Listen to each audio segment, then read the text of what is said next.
কাছাড়ের মহাদেবপুরের তালকগ্রান্ড এলাকায় ভূমিধসে ক্ষতিগ্রস্ত 8টি পরিবারের পাশে দাঁড়ালেন উত্তর করিমগঞ্জের বিধায়ক কমলাক্ষ দে পুরকায়স্থ। শনিবার এক সভায় তিনি মুখ্যমন্ত্রীর ত্রাণ তহবিল থেকে প্রত্যেক পরিবারকে 25,000 টাকার চেক তুলে দেন।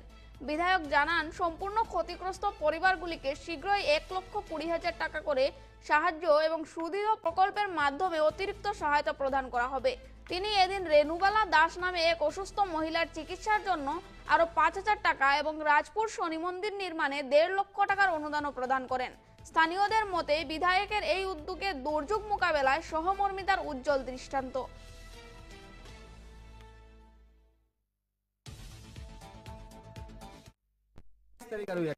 ইমান বর্ষণ বরষুণ হয়েছে মানে আপনার চাই আপনি যোৱা 132 বছৰৰ ইতিহাসত ইমান বৰষুণ একেলগে হোৱা নাই। আৰু তাৰ কাৰণে আমি দেখা পালোঁ এই আমাৰ কাঠিগড়াৰ বৃহত্তৰ অঞ্চলৰ বহুতখিনি জেগাত আমি দেখা পালোঁ যে ভূমিস্খলন হৈছে।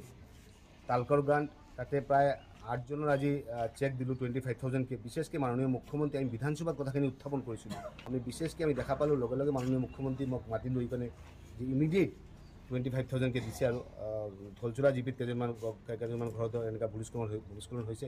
আৰু বিশেষকৈ SDRF নমছত আপোনালোকে জানে যে যাৰ ফুল ডেমেজ হৈছে সিহঁতক 1,20,000কে পাব।